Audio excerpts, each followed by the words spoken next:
Welcome to the Me in the Making podcast. I am your host, Meli Clay, and this is a show about self reflection, introspection. We are all about growing over here, and also we're about learning about yourself, learning about each other, um, kind of seeing how you have grown and seeing how maybe you might want to incorporate some of these things into your life and be introspective into how you yourself are growing and who you are becoming. And today I have a guest on the show.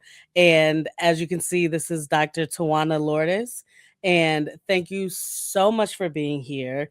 You are one of my sister's best friends from like college, from decades, and I just love that you and my sister are so close and have stayed in touch after all of these years. And yeah, please introduce yourself. I actually don't even know if I said your last name right because I don't even know if I've ever said it. You've always been Tawana to me. But yes, Yeah. thank you so much for being on the show and for supporting my podcast. And I so much appreciate it. You are so welcome, Melissa. I appreciate you inviting me on as a guest. I've listened for a couple of seasons and you make me chuckle. Some of what you have said has resonated. So it's kind of a pleasure to be on your show. I am Tajuana Lordeus and I did receive my doctorate in 2022. So thank you for acknowledging Congratulations. this. Thank Yes. you. Yeah, I feel like I'm surrounded by Black women doctors. Like, I had another guest on the show. She recently got her doctorate back in 2024, and my Okay. eldest sister has her doctorate. You also have yours, and it's such a huge accomplishment, and I always want to give you your flowers because it's such a big feat. Thank you. Thank you so much. I'm intentional about recognizing it, particularly for women, because I've read studies that show women are not often recognized in that way for their accomplishments. So I'm always mindful when someone takes the time to call me Dr. Tawana Loria. So I appreciate that. Yes, yes. I will. I mean, listen, tattoo it across your forehead. It takes so much hard work and dedication and focus, and I really appreciate the work that it takes to get something like that accomplished. Thank you. Thank you so much. More about me. I actually reside in North Carolina. And as you have said, your sister and I have been really, really good friends since first stepped foot on Western Michigan University's campus and went to freshman orientation and met your sister. And we've been roommates at one time and just remained friends for since we graduated. I want to say I graduated maybe in 1999.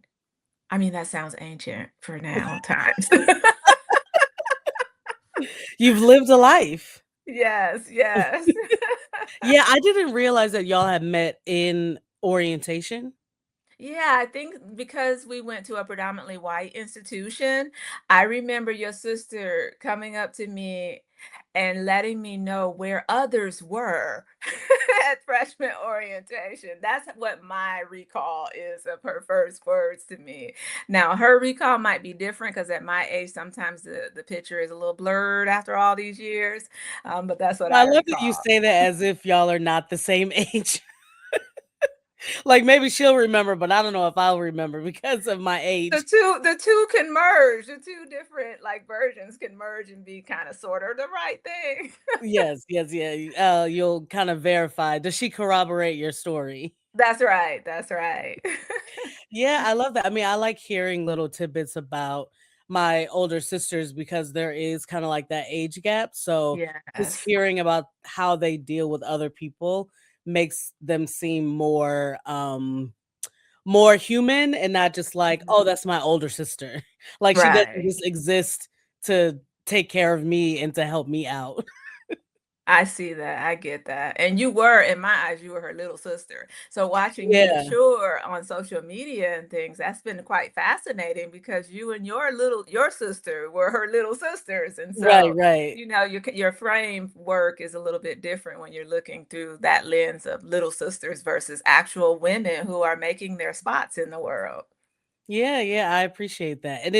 It's back from 20 years ago, and my sister April going to Western Michigan was one of the reasons why I decided to go to Western Michigan, and looking up to her in that way. And now, fast forward 20 plus years later, when Mhm. I am, a woman in my 40s, and I can talk to my Yeah. sister as a peer, and it's Yes. like, oh, you don't realize how far you've come until you stop and you Mhm. look back and you're like, I was a little kid then, you That's know, right. like going to visit you both. And I think we were watching Outbreak, and I was like, what does my sister have me Wow. watching? So long ago, Yeah, wow. yeah. It As doesn't a even sound normal hearing you say, "Now I'm in my 40s." That doesn't seem real. right, right, right. And I'm the youngest, and so it's um I won't say jarring, but it's like, whoa. Mhm. I'm in Yeah, my 40s, and I'm yeah, and I'm the baby. So, and I look at my nieces and I'm like, okay, they're the babies now, but they're yeah. also in their teens. So they're Right, not even that's babies right. anymore. But Yeah. yeah, so how did you decide on going to Western Michigan, and like what was like your catapult into adulthood? Well, in high school, I had the opportunity to attend Upward Bound, a program, and that's kind of a program that exposes kids of color to college. And so, for a few summers, I went to Western Michigan University's campus in the summertime and stayed maybe about a month there with other kids and had orientation, learned about study skills, how to navigate college. And so it made it a natural choice, when that time came to choose Western Michigan University, since I already had a little familiarity with the campus. I knew a few people in various departments. And one of my really good friends that I made through participating in Upward Bound, her name is Danielle Patterson. She lived in Kalamazoo and she was planning to go to Western as well. So it made it a more natural selection. And then the other thing that made it kind of come closer to the forefront is they have a PA program. And my mom was instrumental in introducing me to a PA physician associate in high school. And so I knew as I was matriculating that I intended to become a PA, and Western Michigan University has at least it did back then have a PA program. Got it. So you already knew that you wanted to go into the medical field before you even Yes. entered college. Yes, I've known since I was a little girl, and I knew that because I enjoyed listening to mission stories at church.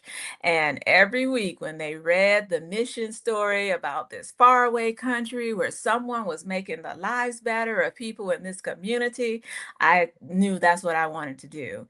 And then as I matured, I realized that I can do that right here because we have places that need people who want to make it better right here in our own country. That's a great realization. Yeah, like we also need the help. We need the medical Yeah.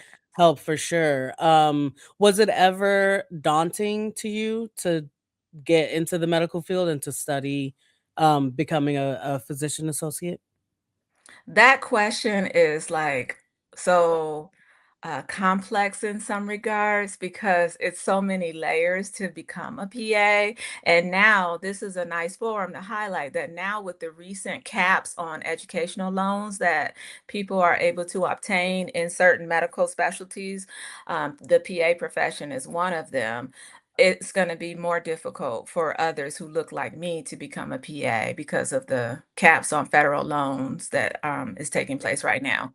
But in regards to your question, I don't have a natural skill set for sciences. And so in high school, I was number 10 out of my class. I did very well academically in high school. But when I went to college, part of my major as a biomedical sciences major, it incorporates a minor in chemistry. And so chemistry 100, I smoothed right through that. Every chemistry class after chemistry 100, I pretty much failed and had to take it more than one time in order to pass it. So that was the first difficult challenge, is passing those chemistry classes. But, praise God, I passed and I was able to graduate, but my GPA wasn't the highest because of that. My GPA was 2.89, and the cutoff I think for many PA programs was either 2.7 or 2.8. So I just kind of slid in there. I interviewed for a few schools and I was accepted to two schools. One of them was Central Michigan University, and the other one was the Philadelphia College of Osteopathic Medicine. And I chose I chose Central Michigan University's program, and I haven't looked back. It's been such a wonderful experience, after that point. But getting to that point was quite challenging. Yeah, I mean, you hear about people talking about chemistry. What is it like, organic chemistry or whatever it is Yes. to get over that hurdle to actually continue on, like, those classes are in the beginning, and Mhm. so, for me, I'd be like, "Well, let's see what else I can do," but you stuck with it, so was the main motivator for you, like you were saying, wanting to help people, seeing, people's lives being, made better because they were able to get that medical care, was that the main Rest of that. motivator, or was there anything else that was factoring into you sticking with it? I am very simple, and I wish there was a lot more depth to what was my motivator. But really, I saw myself having this doctor, the old-fashioned doctor bag, that leather satchel with your stethoscope in it and everything you need to do a visit. And I literally saw myself going to another country and just going house to house and rendering care. There's a Bible text that talks about living life more abundantly.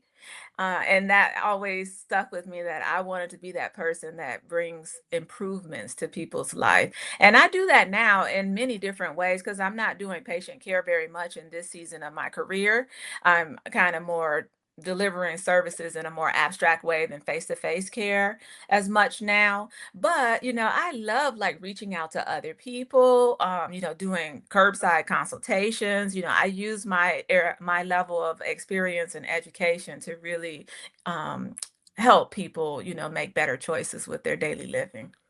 Yeah, yeah, and it sounds like you were really visualizing where you saw yourself in the future, and you made sure to stay on that path in order to get you to a place where you would be able to do that and make a difference in people's lives. And it doesn't have to be a deep motivator even beyond that, because I think sometimes we can lack direction, especially going from adolescence into your adulthood, Mhm. like, especially Mhm. in the US, it's just sometimes difficult to know because we do have a lot of freedom, it's kind of difficult to know, like, "Okay, this is what I really wanna do in my bones," but Mhm.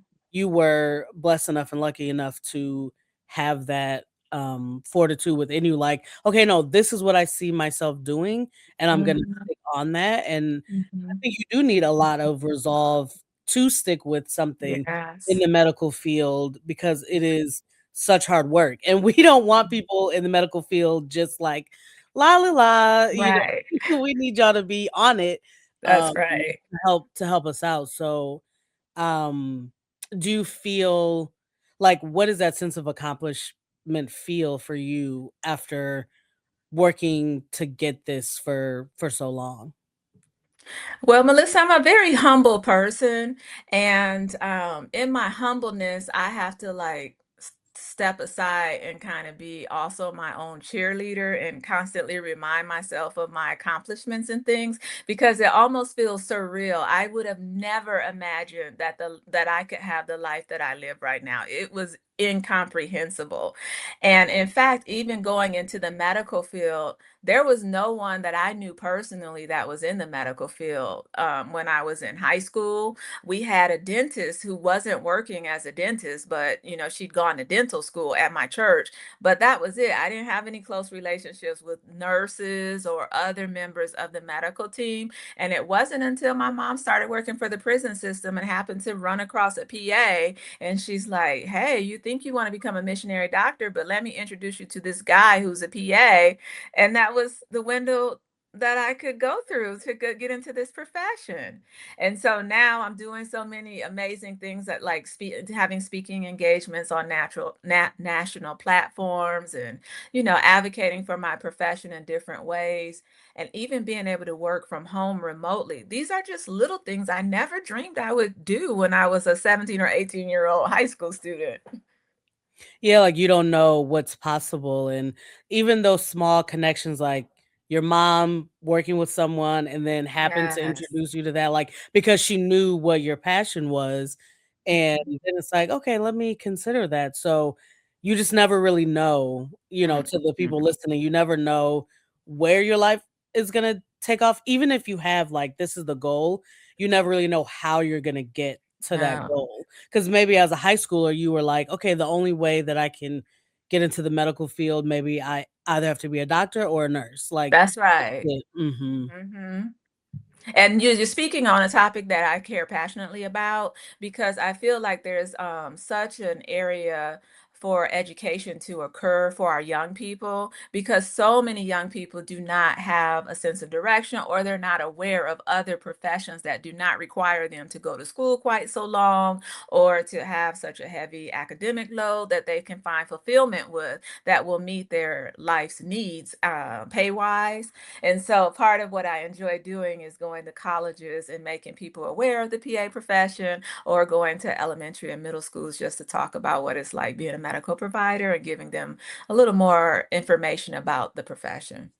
Yeah, even in elementary school, that's amazing, like, getting kids to understand everything that's out there, like, what all their options could be. And so, when you talk about maybe not having to go to school for as long, are you speaking on trade, educations, or still something where you would have to go to college? Well, my husband and I talk frequently because there's so many opportunities for young people now that I wasn't aware of, or maybe they didn't even exist when I was growing up. But, if you're someone who's not very academically inclined, maybe you don't want to go to college. And if you do go to college, you have no intention of being there for many, many years. You can always go to the community college. There's things like radiology technician, ultrasonography, all of those different types of professions that do not require you to go to school quite as long, but you can still be part of the medical field if that's what your dream is. And then, of course, people usually know about nurses and doctors, but maybe they have less education about PAs, nurse practitioners, perfusionists, and other members of the medical team that, they go to school a little bit longer, but not quite as long as a physician, but they can still make a big difference in that medical space with their day-to-day work responsibilities. Nice, nice. And those schools that you go to, are they um any type of school, or schools that maybe have black and brown students in there, like underrepresented schools, or is it anyone can get the knowledge that you're sharing? So I do believe that I'm accessible to anyone, any and everyone. I love people in general. I'm very curious. So I love meeting people from all over, places and just being curious about what they're bringing to the table. But my son, I'm a mom of two. And when my children were in elementary school and middle school, I didn't mind going to their school to talk about my profession, like if they had a career day, or sometimes they invite parents to come read a book to children. And so, I could choose what book I want to read and then wear my white coat and kind of talk about being a PA as well, do a little mini PowerPoint presentation. And now, because of that being such a need, you can actually get already populated PowerPoint presentations and things from some of our professional organizations in the PA space. And so you get the whole kit and caboodle and you just take it and do the presentation. But I did participate in a grant funded program through Pfizer that was designed to increase diversity in the medical space.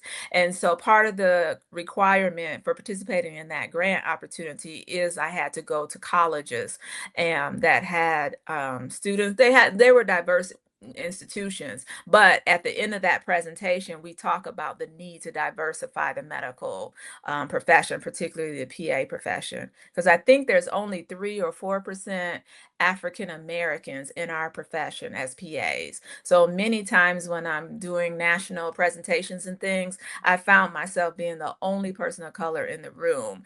And that really impacts health outcomes when people don't feel included, they don't have welcoming environments, so yeah, I am diversified with my sprinkling of my education and my expertise, but I do love to target our brown people. Yes, yes, I love that. Is that how you got into finding speaking engagements, like through that program where you were required? to go to colleges and speak? No, actually, even before I became a PA, when I went to smaller churches. And so the benefit of going to smaller churches, while you're in your formative years, is that they encourage you to like take on activities and responsibilities that you normally may not do if you went to a bigger church because there's somebody else who might fill those shoes. So even, as a kid, I participated in church programs. I sung in our small church choir, and that kind of exposed me to leading out in things. And then as I became more educated on different topics, then I would do educational sessions on different topics. And then after I became a PA, I became our health leader at our big church here in Raleigh, North Carolina. And I was able to coordinate afternoon programs where I talked about different health topics and just broadly network. So what point I was going to make is in becoming a PA, and kind of as you were speaking about not quite knowing what direction you're going to go in when you're in your earlier years, like your teenage and early adulthood years. One lesson that my mom always taught me is you never burn bridges. You never know who will reach backwards, when you need it to help you along. And so because I love people in general, I'm always up to building relationships and fostering them even when they don't serve me in any way. I still pour into those relationships. And so by that networking, I just met people who are like, Tawana, would you like to come here and speak on this or serve on this panel? And that kind of opened up the doors of opportunity for so many wonderful speaking engagements. That is a great piece of advice that your mom gave you even at a young age of, okay, maybe that person is not serving you in this moment, but you never know when they could or when you could help them out. So why That's right. yeah, like be open to what someone can bring to you. Like be open to Mhm. receive and also vice versa you can give. Mhm. Um and it sounds like you were being primed to be able to fulfill this role that you are in now with speaking because you were having that practice of doing it already in your church and Mhm. when you were younger and also like moving into now. Do you ever get stage fright or do you ever get nervous before? I actually went on a quest to I didn't know where my next job role was going to come from. And my job was doing a lot of risks where they were eliminating departments and, people's jobs. It's still kind of not settled, but for several years after my company was purchased by another company, we had reorganizations of different departments and things. So I felt like the best way to find my next role is to start doing more intensive networking. So I would reach out to strangers and just say, can we have a short virtual coffee so I could find out what you do, what department you're in, and see if that's something that there might be space for my skill set on your team. And through doing that, I was able to learn that so many people that I love and respect have stage fright. Public speaking was something that I felt like I needed to improve upon. And, I still am a work in progress in learning, but I've observed that so many people have a fear of speaking. And no matter how much you do it, you still have that stage fright. And I'm just like everybody else. Right before I have something to do, I have this little butterflies and this little amount of stress. But then once I get going, I usually can warm up for the most part. Yeah, yeah. Taking the chance of reaching out to strangers, obviously the worst they can say is no, but That's even right. just putting yourself out there can be very nerve-wracking. Were they people who were at the company that you worked at, or was it like people via LinkedIn, like people who you had no connections with? Well, I know we're not making a commercial for LinkedIn, but LinkedIn is so phenomenal. LinkedIn is so phenomenal. I've gotten teaching roles. I became an adjunct professor for Butler University this year, and it was through LinkedIn. Someone had followed me for several years and saw my skill set and could feel my personality resonating through my LinkedIn posts and thought I'd be a good fit for their team. So they recommended me for an adjunct professor role at Butler University. And, that was a professionally opening up experience. But reaching out to people on LinkedIn is what I first started doing. But then I expanded it out to people who maybe we cross paths on other platforms or in other spaces and I found something intriguing or interesting about them. And no one has ever said no when I've reached out, and it may not lead to anything, or it may lead to, I don't need this information right now, but I just met somebody else who can network and could utilize that information. And yes, I did reach out to people within my company as well, many people within my company because I wanted to stay within my company. And it did yield because I actually started a role in January that came out of networking with someone a year ago.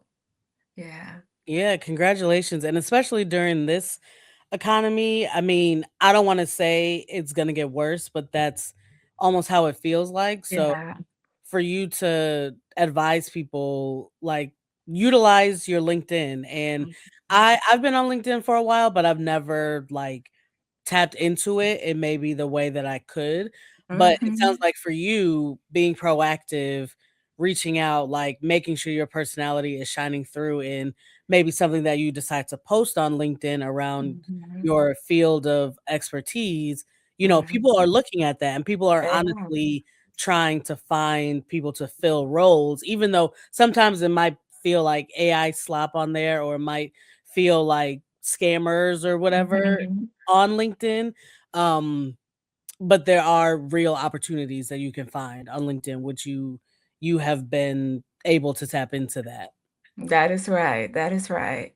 And it does have the messaging feature. And so that's one way to screen out too. If you send someone a personal message of introduction to them, and even in that instance, you can use AI to polish up your intro. But once you make that real connection, then, that's when you can move forward through a phone call or through Zoom or some other process where you can organically speak. That's when that connection can happen. Yes, yes. I mean, that's great. Like that, I really hope that people will take that as a point of advice from you to put yourself out there. Mhm. You might be a little nervous about it, but we all are, and you have That's nothing to lose. I totally agree with what you just shared. I even posted on LinkedIn that I'd like to do more speaking engagements, but that's an area that I need to improve in, and so people responded so abundantly to that post. And I actually had speaking engagement opportunities come from just posting that. But I tell my friends and people, in my circles of influence that you don't only need to make LinkedIn so narrow that you only post about professional things. If you have a passion for jewelry making or podcasting or whatever it is, you can, when you do something that you find like a big accomplishment, you could post it on LinkedIn and others in the spaces will maybe find that information helpful to invite you to do XYZ. Yeah, because it makes you seem more like a full person. They can Yes, like, okay, you can be valuable in something like this. Like there might be some random opportunity that they have for jewelry making, and you can that's fill that right. role. Yeah, yeah, yeah. So now you live down in North Carolina. How did you make your way from the Midwest down to the South? Well, when I was in graduate school at Central Michigan University, my mother moved to Charlotte, North Carolina. And my mom and I are very close. As most people who know me know that my mom is considered among one of my very best friends. So, of course, her moving down here, I didn't want to be that far away. And so I was able to arrange one of my last rotations for PA school in Wilson, North Carolina. And when I did that rotation, I learned that the state of North Carolina at that time had a loan repayment program if you're willing to work in rural areas of the state. And so I applied to that program. And at the same time, I was able to find a job right after I graduated at a clinic in Charlotte. And it didn't really work out for me to work at that clinic in Charlotte because that provider had some professional conduct problems. And so thankfully I didn't go to work there like I planned, but I was able to find a job at a county health department in Smithfield, North Carolina. And while I was working there, I found out about the National Health Service Corps loan repayment program. And so that was a health professional shortage area. So they really were recruiting and wanting health providers to stay in that area. And I applied to that program and I was accepted. And so that required required for every year you work there, you get a certain amount of money to pay off your student loans. So I stayed there and worked for 5 years so that I could pay off my student loans. And also it was just a huge learning experience in rural North Carolina at a health department. Nice. Well, it sounds like your mom had another like part to play in your professional job because she decided to move to North Carolina. And, That's right. those doors open to you to get your student loans paid off, for you to get experience in the field of study that you had graduated from. And it's like, okay, thanks, mom. I know mom did a lot. And Mother's Day is May 10th. So I'm going to have to make Yes. sure she knows how appreciated she is. And, even to add to that story, my mom relocated from Charlotte, North Carolina to Wilmington, North Carolina, which is on the coast of North Carolina. It's a beautiful beach city. But I didn't have a place to stay when I accepted the job in Smithfield, North Carolina. So for a while, I was driving an hour and maybe 20 minutes from Wilmington to Smithfield in the morning to be at work at 8 o'clock, and then at 5 o'clock driving back to Wilmington. And do you know the Lord blessed me? I hope I can talk about the Lord on your podcast. Oh yeah, Okay, definitely. good. The Lord blessed me so much because a nurse knew that I was making that commute, and she said, "Tajuana, I'd like for you to come and stay at our house during the week, so you don't have to pay all that gas and have all that travel time." I was a little nervous about it, but she talked to her husband, and I went to stay with her for about a month until I got my first big paycheck and I could afford the deposit for an apartment, all that. But just making that relationship with someone you work with, and it deepens that type of connection and relationship on your job in that way. I attribute that to the blessing of my mom moving to Wilmington and kind of having that kind of spiral into me staying with that nurse. She's still someone that keeps in touch to this day, and that was in 2002 that I started working at that health department. I mean, very kind of her to offer that up and to feel safe around you. I'm sure you made her feel safe. Obviously, she's not gonna open up her her house to you if she's, like, wary about you. So, I think, a lot of times it goes a long way to be, I wanna say, like, not a weirdo. Like, um, it of course, people can be themselves, and maybe, that just doesn't mesh with someone else, and that's fine.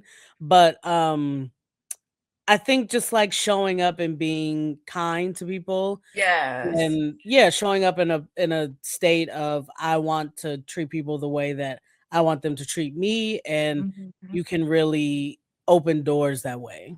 I agree with that. I totally agree with that. That's what we teach our children too, is to always treat people the way you would want to be treated. But since I've been a professional and had a lot of human resources training and things, I've since learned that you need to treat people the way they want you to treat them, not necessarily because it might not necessarily align with how you want to be treated.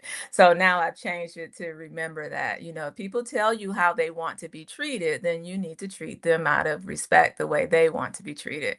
But I agree with that. Everything you just shared about Yeah, yeah. Yeah, kindness goes a long way. it definitely goes a long way. And of course, like what you're saying, I do think that that is, good and right to look to make sure that that's how you are showing up. If someone asks you to approach them in a certain way or to deal with them in a certain way, definitely do that. And I think Mhm. really at the base level of either of those idioms is the level of respect that you're Mhm. willing to offer up to people. Mhm. Melissa, when we're having this conversation, you're making me recall. I've had several instances where I've encountered people who identify as a different gender than what's readily apparent on face-to-face interaction.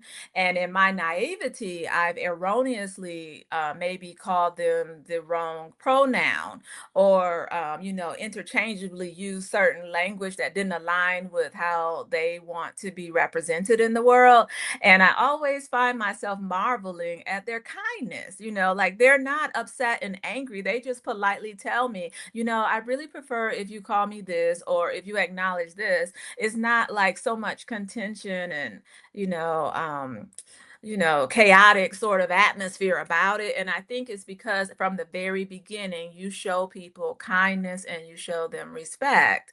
And so, therefore, you eliminate all the stuff that can follow because they know you really care about them and it was just a innocent faux pas. Exactly, exactly, and I think it's based on the intention, people can suss out what your intention is. Like, we can, understand nonverbals, we can understand Mhm. pick up on those social cues, and maybe if you're not someone who can readily pick up on social cues, like, someone is gonna let you know how they're Mhm. actually trying to come at you. And like you're saying, if you're actually showing up with good intent, then people understand, okay, I can correct you and you're going to receive this well. And then we'll just see how you behave after this, how kind I Mhm. will be. Like, we might need to have another conversation if you're choosing not to respect. But That's right.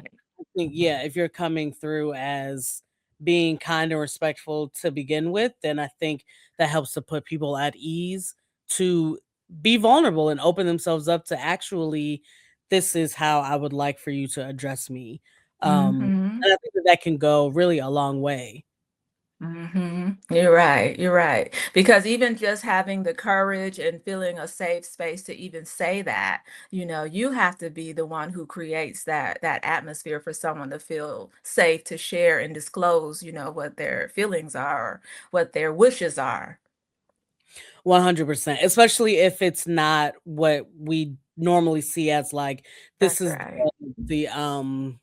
I don't wanna say norm, but this is Mhm. the majority of people. Mhm. I think it, like, for me as someone who, I'm a I'm a black woman, which, like, puts me in a minority, but I'm also cisgender, so that puts me at, like, an advantage.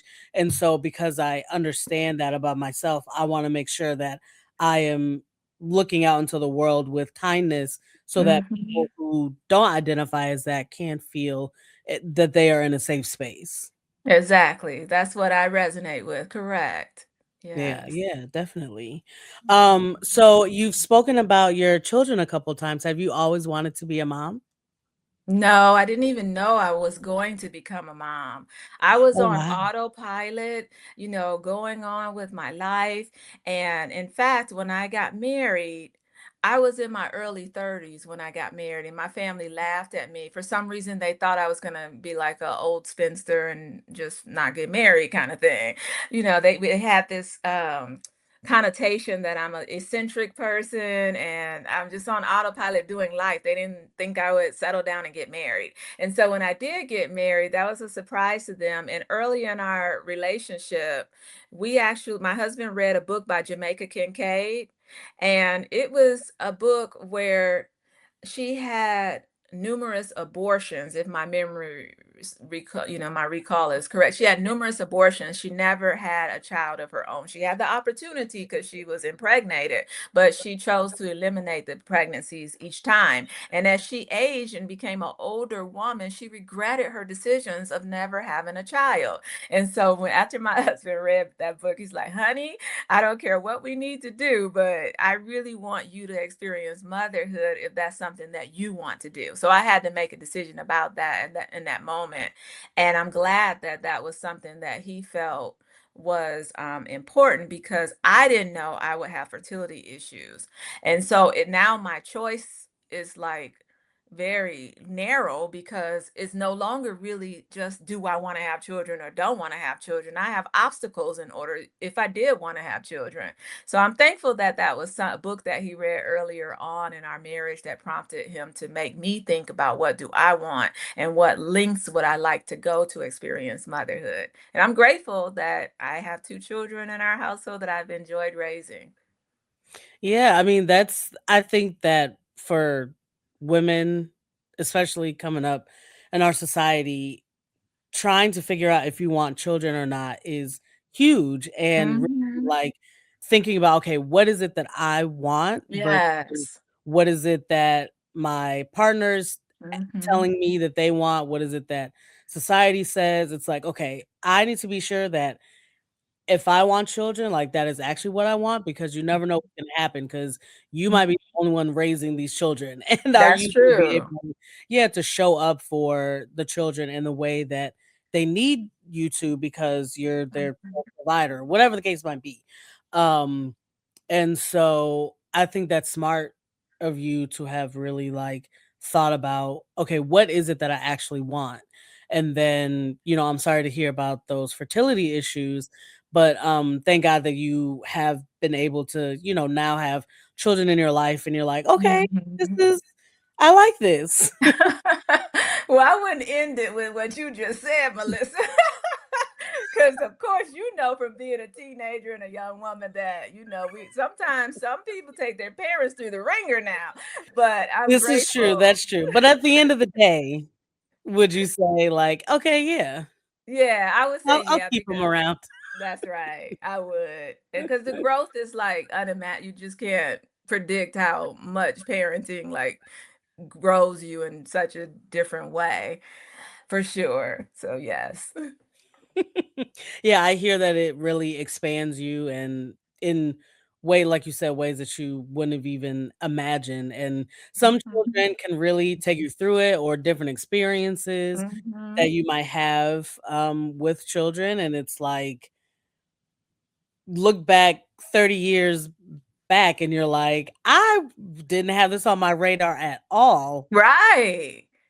And so even as I look back, like I can see like when I was in my early 20s, I didn't really think about myself like what I wanted per se. But at that time, I always found it odd just because of how we're raised and kind of how society grooms you of sort of a way. I always thought it kind of odd when I would meet women who say they never want to have children. Even if I met men who said they never, I just in general, to meet an adult who knew so firmly that they never wanted to have children, I always found it kind of odd.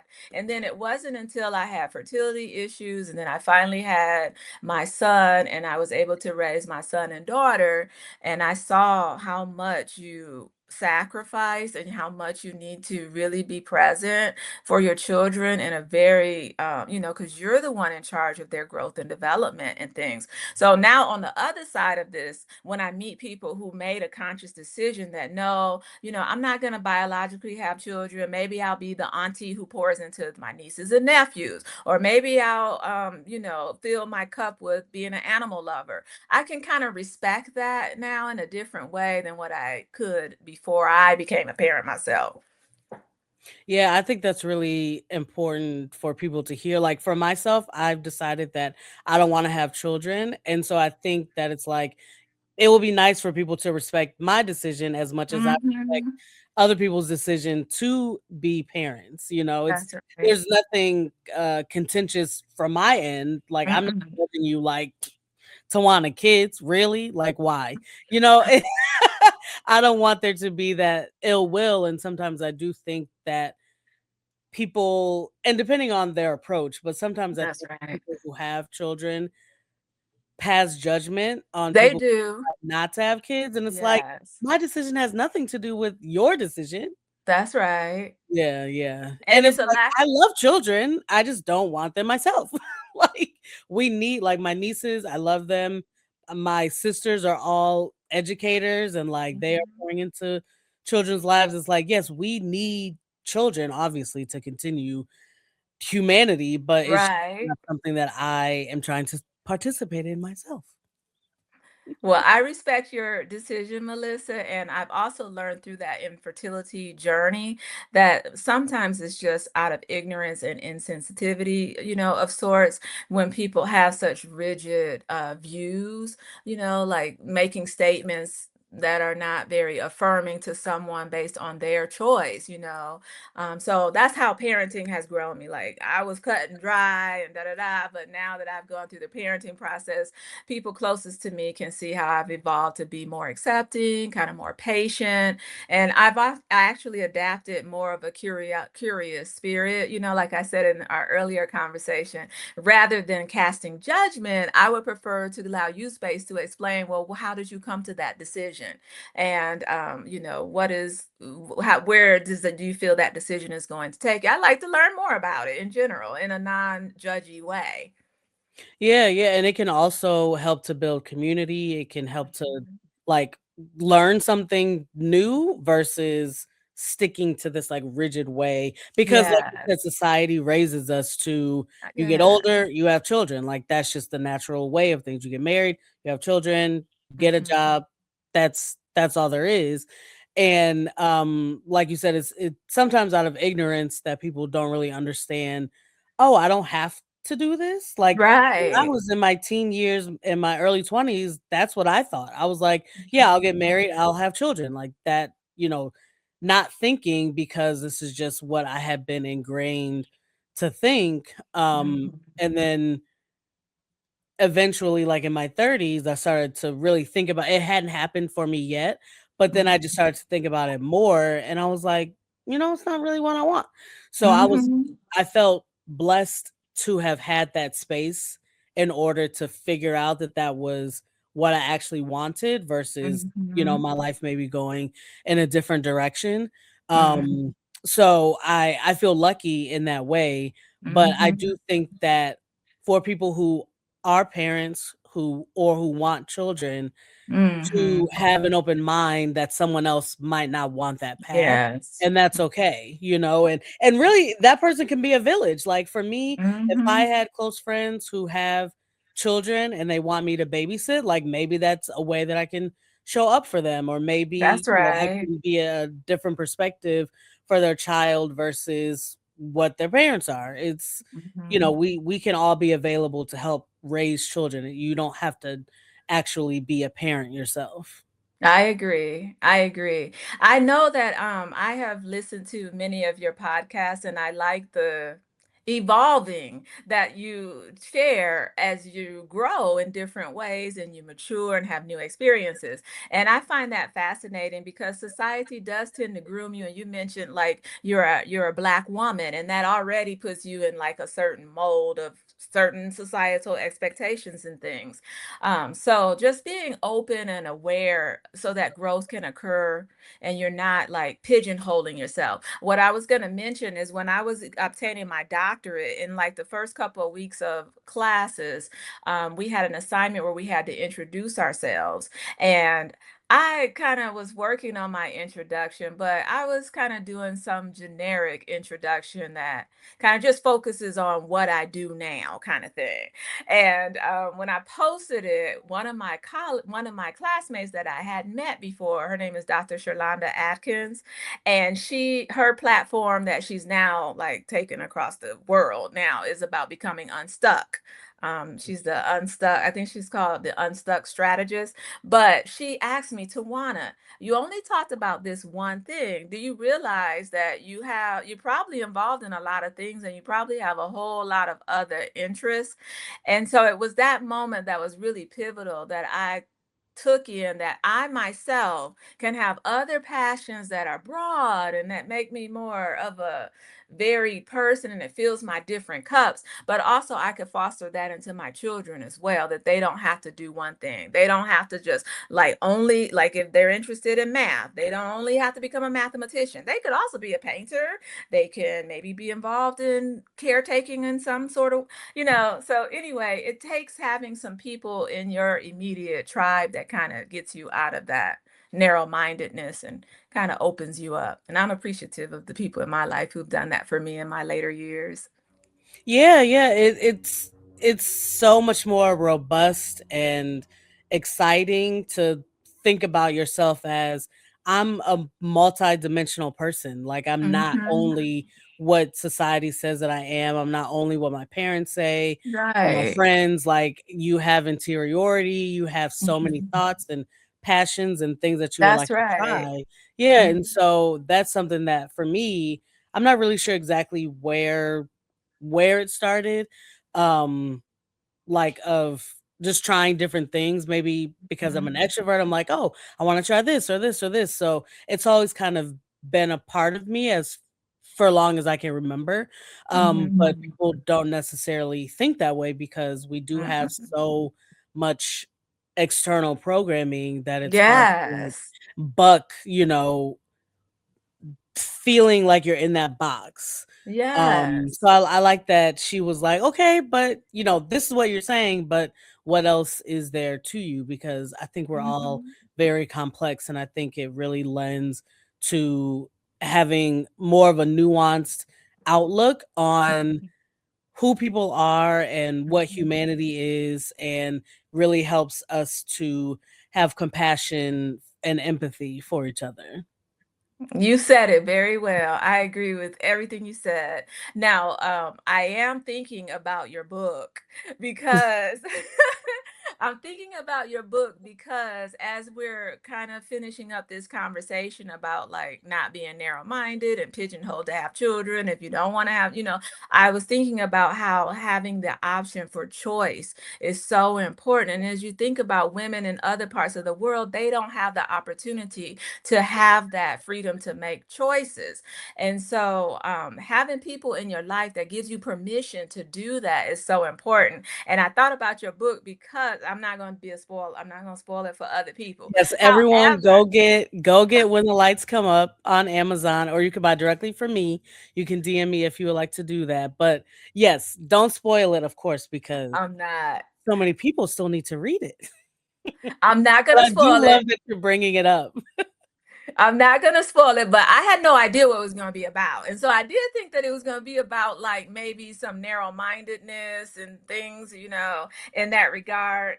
And of course, I would love to just have a conversation about the book, but I'm not gonna talk about the book. What I want to say is as you think about having a partner in life, as you're transitioning from being a single person and you're going to making a life with someone, the point that I want to drive home is it's very important to choose a partner who will support you in your changes and in your ability to make choices that will most benefit you. I'm so grateful that when I met my husband, and I had some early signs of possibly having fertility issues, we actually found out right before we got married because I went for a physical before our wedding, and I found out that I may have some. I actually had I had a lot of fibroids diagnosed, and so that might affect my fertility. But he was the type of man who said, honey, I love you to the moon and back. If you're not able to have children, then we would just deal with that and move on. It's not going to define our relationship. And that gave me so much less stress than to worry about his emotional feelings about it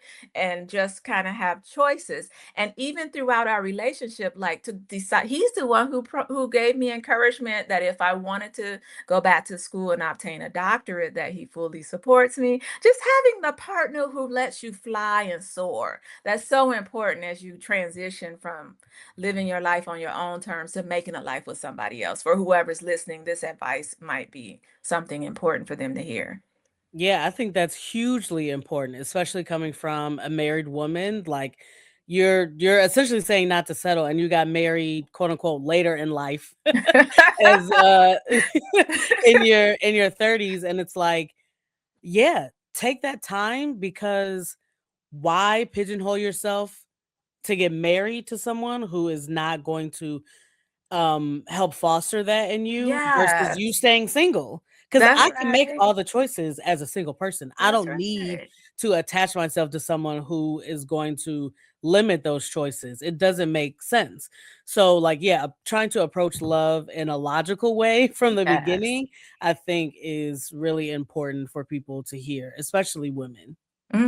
I so much agree. And I love that you allowed that statement to be made on your podcast, because that extrapolates in so many areas. I often meet women who are single and, they desire a mate so much that they're willing to sacrifice their own happiness. And although I had lonely moments as a single person, I knew that I can do bad by myself. I can sit in my pajamas and watch Lifetime. Back then it was Lifetime, and eat Lifetime. some ice cream and pizza and not wash the dishes and be, I could be do bad by myself rather than try to make something work with someone who's not going to be supportive and improving my life.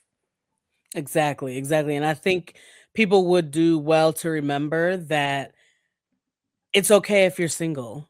That's right. It's I better for agree. you to be single than to get in a bad situation where you're Mhm. not going to be feeling like yourself, or Mhm. there's, God forbid, any type of abuse or whatever. Like, That's it's better, right. it's okay for you to be single. Look at Yes. your married friends, that's fine. Love what they have.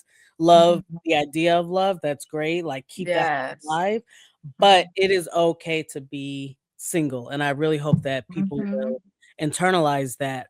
Um, and something that I ask people, I've been asking them in season 4, is what is a piece of advice that you would have that you would give to Gen Z? And I know you've given a lot of advice, but is there any other advice or any specific advice that you would want to give to like these children who are middle school coming up into high school? Like, what is it that you would hope that they would internalize? Well, that's kind of a tough question because there's so many life lessons that you want to pour into the generations behind you. But one thing that I have found when I've interacted with young people, people who are significantly younger than me, is their frustration tolerance is quite low. Like they get easily anxious and worried very, very quickly.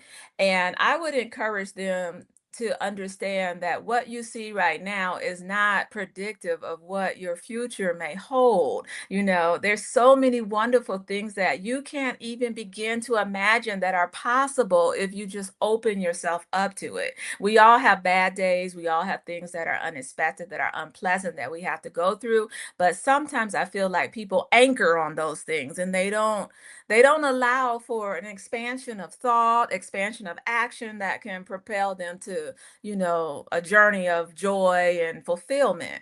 And so I would want the young people not to get so tripped up on these immediate hiccups in life. That is a great piece of advice because yes, your life is long. You Yeah, know, typically you hear people say life is short, but really, like, if you're a teenager right now, hopefully your life is going to be long. So you right. don't have to fixate on the cringy moments, the awkward moments, the things that you think are going to be the end of the world, because honestly, That's in a few right. years, you're going to be in a whole different place where, like, that stuff, it's like, oh, that was child's play, literally. That's right. That's right.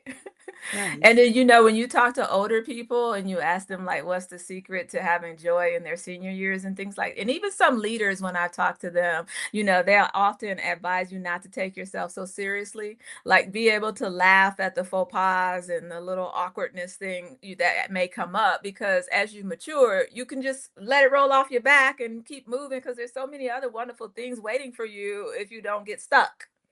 Yes, yes. The unstuck strategist. I'll have to look her up. Um, and as we wrap this up, I do want to ask you, if your 20-year-old self could see you now, what would amaze her about where you are right now? She would be amazed at the amount of courage and bravery that I have developed to step outside of my comfort zone and do things that were not even in my purview at all back then. For instance, be on the Me in the Making podcast. You're like one of my biggest supporters. I love that. Yeah, I mean, talk about it, like, okay, you're 20 years old and you're like, okay, my life is gonna go in this one way. And you have accomplished a lot of those things that you thought you were going to when you were younger. But it also sounds like you've done a lot more than you even thought was Yes. imaginable. That's right, for sure. And an example is last year, I was fortunate enough to go to Belize on a mission trip. I had no idea that would happen. I was able to be a volunteer in Charlotte at a huge citywide health event. And that was like being in a mission field because there's so many people who are underinsured, that need medical access and they don't have it. And to just be a tool used by God in that way, I never would imagine, that. And then the speaking engagements to advocate. Next week, I'm speaking at the American Academy of PAs in New Orleans, and my topic is, I'm doing it with a co-facilitator, but our topic is racial trauma, and the title is Harm to Healing. And so, just to be able to speak and provide information to people on these platforms, I wouldn't have dreamed of doing that in my early 20s. Like, who knew? Who knew? But you were open and you were diligent and you were maybe looking even for an adventure. That is true. I like to have surprises in life. I do consider life as an adventure for sure. Nice, nice. I love that. Well, Twana, thank you so much for being a guest on the Me in the Making podcast. I really, really appreciate it. And this conversation, I've learned so much about you. Now I can go back to April and be like, I know about Twana too. You're not the Well, only one. well, much love to you and your family. Your mom is one of my supporters. I love your mom. And so give her a hug for me on Mother's Day. And Yeah. yes, give love to your whole family for me. Yes, yes. And thank you so much. She'll hear this, but I'll also tell her this weekend. But do you want anyone to be able to connect with you on social media? If Oh, so, please let sure. people know where they can follow you. Sure. So I'm very active on social media. I am on Facebook under my own name. I don't have like a pseudonym or anything. So just Google me on Face. I don't even know if you have to Google, but look for me on Facebook as my own name. I also have an LLC, a business entity called HELP. It stands for Health Education and Lifestyle Programs. And I teach CPR for the American Red Cross, and I do lectures on health topics through that business entity. That's also a Facebook page if you'd like to connect with me on that. And then I am on Instagram under my own name, and I'm on LinkedIn under my own name. I forgot to mention, Melissa, you are aware that I've authored two children's books. They're I knew available that you on authored books, but I Amazon. wasn't sure that they were children's books. Yes, tell us a little bit about that. Well, you remember when the George Floyd incident happened and Yes. our country was torn from, the racial fallout of that. And I looked at my little brown boy and I was just thinking how much I love him, but how Mhm. the world may have a misperception about who he is and who he is going to become. And so I made him the center of my book series, and I've written two books. The first one is called the premiere, The Little Brown Boy with the Red Scarf, and that's on Amazon. And then the second one is titled The Little Brown Boy Goes to Chicago, I believe that's the title. And that is based on my experience going to Chicago, your city, and going to Navy Pier and having, I think it's Garrett's popcorn. Yes. All of these things that I just found so enjoyable in Chicago, I featured that in my second book. I love that. Okay, send me all the links to that so that I can put that in the show notes and people can click on it, take a gander, buy your books. And I think that, listen, children's books, people read to your children. Yes. Like, please. And it sounds like these are some books that are very encouraging and adventure focused. And they're nice and colorful, so they're not Yes. boring pictures on the books. And just a fact for your listeners, I conducted the mental health summit 3 years in a row in my local community so that people can learn about taking better care of their mental health. And as I was creating content for those summits, I learned that just by reading, you can reduce stress by, I think, 68% just from reading for a few minutes. So, reading for a few minutes a day is so important for your children's development and acquisition of language skills and reading abilities, but also it lowers your own stress level just by taking a pause and reading for a little bit of time. And we need that. We definitely need that. Especially Black women, we need to lower our stress levels because that's something that we really hold on to in our bodies. We carry Yes. so, so much. And yeah, like our cortisol levels are off the charts. Like, Yes. and we need to find ways to lower our stress levels. So yes, please Mhm. crack open that book and get to reading. That last topic is another podcast because you just opened up a whole Honestly. bunch of conversations that can be had on that topic. Honestly, but I love the Brandy Nikale who was a guest in season 1, and I have a catch up with her in season 4, and I'm not sure exactly when it'll come out Mhm. in relative to this episode, but she also got her doctorate. She is also an author, and I just feel like maybe there are like connections there when it comes to like creating and finding ways to get our stories out there. It's very important It for us to is. do that. So I'm encouraged that you have already done that. Please send me those links and I'll have them in the show notes. And yes, Thank thank you you. so much again. And is there anything else that you wanted to say, or I don't want to cut you off, but after that we'll end it. No, this was an amazing experience. Once again, I'm in gratitude for your invitation to come as a guest, and I wish you much success with the rest of your season for this particular season. Thank you. Thank you again. This has been another episode of the Me in the Making podcast. Please rate us 5 stars on Apple Podcasts, on Spotify. Subscribe to this YouTube channel. Subscribe wherever you get your podcasts.